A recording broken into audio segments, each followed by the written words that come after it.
ginakabig sang isa ka barangay official nga may positibo kag negatibo nga epekto ang ginapropose nga paga-postpone sang barangay kag sangguniang kabataan elections o na BSKE 2026 kasunod sang nagapadayon nga mga hagna sa Kongreso nga palawigon ang termino sa mga barangay kag SK officials. Sa interview sang Bombo Radio kay Earl Valencia, barangay kagawad sang barangay Baybay Roa City, iya ginapayag nga 50-50 ang iya nga pananaw sa issue. Suno sa iya importante nga ibase ang desisyon sa pulso sa mga pumuluyo kag hindi lamang sa mga politiko.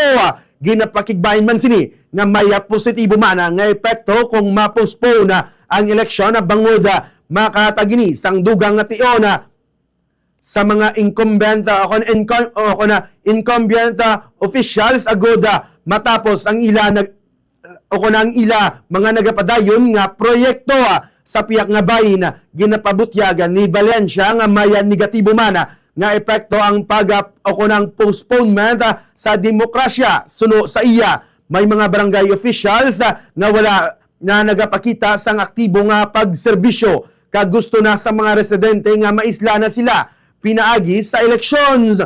Dugang pasang natungdana pilion ang mga kandidato nga may matuod nga dedikasyon kag pagserbisyo kag may napamatud-an nga trabaho sa barangay. Yari bala, pamatian nato na nangin kabay na sang payag ni Earl Valencia, barangay kagawad sang barangay Baybay Roa City. May mga nagaugong din man nga mga balita kag mga panukala nga postponement about the SKE 2026, no. I think ang Congress may ara sang panukalang batas, amo man ang Senate. As early this afternoon, no, nagpasa si Senator Chis Escudero nga postponement man about sa BSKE 2026, no. Ang akong reaction bilang isa ka barangay kagawad, first termer, medyo hati ang akon nga mga pananaw sinino or 50-50, no. Kung sa akon okay man madayon, okay man kung hindi, pero aton man basihan sa tawo, no. Kay diri sa barangay Baybay, mostly ang tawo diri gusto nila madayon ang BSKE.